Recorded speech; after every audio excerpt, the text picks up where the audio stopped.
Bonjour. Aujourd'hui, je suis dans la forêt de Sauveterre. C'est une forêt qui m'accueille régulièrement, qui est près de chez moi, dans la Vendée. Et je vous la présente un petit peu, effectivement, quoi. Il s'agit d'une forêt essentiellement peuplée de chênes verts, de pins et d'aubépines également aussi. Et aujourd'hui, elle m'accueille pour que je puisse vous parler également d'un sujet qui me touche beaucoup, qui est la transformation. Je suis Félix Balésio, druide, mage. Et l'univers appelle la magie. La magie appelle ses magiciennes et ses magiciens. Si tu entends cette vidéo, tu es appelé.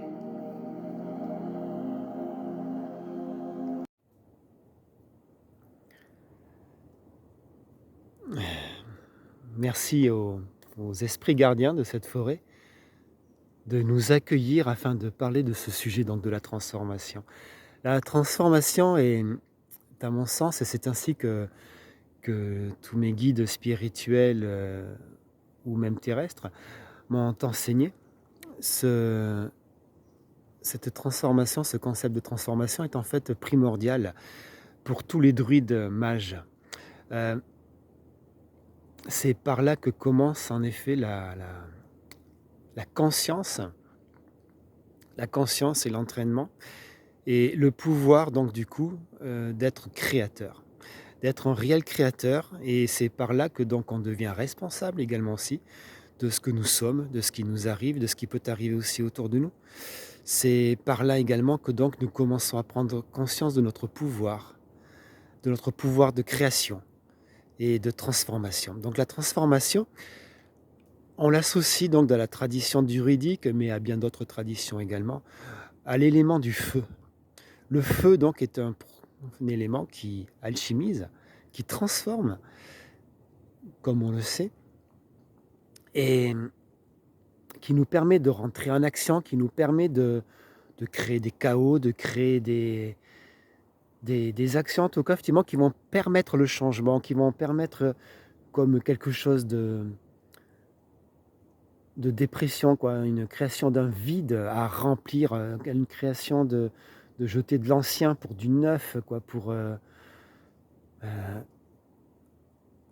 peut avoir l'exemple par exemple d'une dépression, ça arrive très régulièrement ces derniers temps pour beaucoup de personnes, d'une dépression, d'un burn-out, où c'est que on remet en question toute sa vie à partir de là, à partir de ce vide soudain qui se crée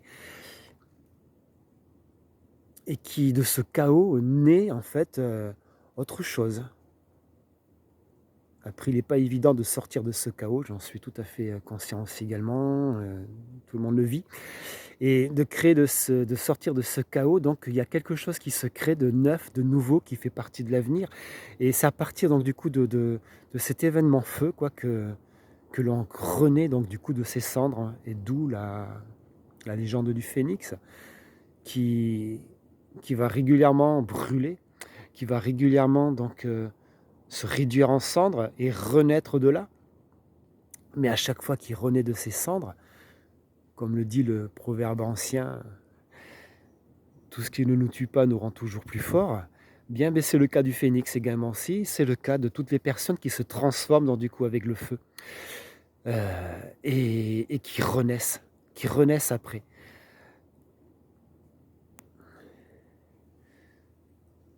Oui, c'est vrai que dans ce concept donc de responsabilité, donc de pouvoir avoir à quel point nous sommes réellement créateurs donc du coup de tout ce qui peut se passer,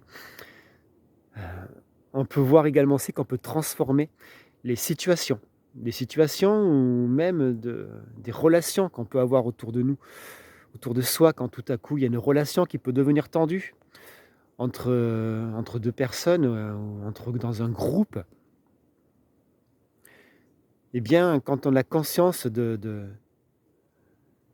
quel point nous sommes un créateur, on peut être en mesure de changer ces situations. On peut être en mesure donc du coup de changer l'humeur de la situation et de faire voir en tout cas de montrer ou d'induire quelque chose qui fait que tout à coup la situation se détend, devient peut-être plus joyeuse, plus paisible.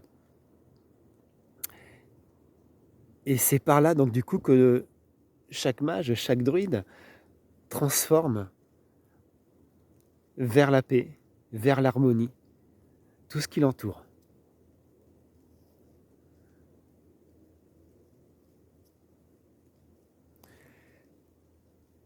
Comme un lieu par exemple, où on peut rentrer et j'aime beaucoup rentrer dans les forêts souvent, les forêts qui ont été un peu oubliées, qui ont été un peu désuètes, qui ont été, un peu laissées à l'abandon ou près d'une autoroute aussi parfois où c'est qu'elle ne sert plus que de toilette, où effectivement les fréquences sont devenues très basses. Heu, eh bien j'aime beaucoup rentrer dans ce type de lieux pour, eh bien pour remonter le taux vibratoire de ces endroits, de ces lieux, juste en étant présent. En étant en présence en fait de quelque chose de paisible en moi et d'entrer en contact avec le lieu, de lui donner donc une existence autre que celle qui a été reçue par, les fréquences, qu'il y a eu pu avoir juste avant. Et un peu comme dans certaines légendes, comme des dessins animés ou autres, ça fait des endroits où c'est que tout revit. Tout revit et tout redevient magique. Un peu comme l'a fait Clochette par exemple, qui à force, de lui parler, elle renaît. Quand on l'oublie, elle disparaît. Du coup, oui, c'est un petit peu ce type de transformation que nous sommes tous capables de faire à partir du moment où c'est que ça nous parle, à partir du moment où c'est que c'est ce qui nous enseigne, ce qui nous fait vibrer, ce qui nous fait briller. Et on a chacun son rôle dans la société, on a chacun son rôle sur Terre, dans la vie. Celui des mages et celui-ci, ça fait partie de ses rôles, de ses responsabilités. On peut penser à Merlin, qui est enchanté, puisqu'on l'appelle Merlin l'Enchanteur, également aussi, qui a enchanté tout ce qui se passait autour de lui, qui a enchanté donc ses lieux, qui a enchanté également sa nourriture, qui pouvait enchanter tout ce qu'il souhaitait effectivement monter en vibration. Eh bien, c'est quelque chose que chacun de nous peut faire également aussi, et d'ailleurs que je vous invite à faire aussi. J'aimerais beaucoup encore continuer à parler de la transformation et là, je me sens un petit peu transporté par ce lieu. Mais du coup, nous ne serons plus sur une vidéo très courte.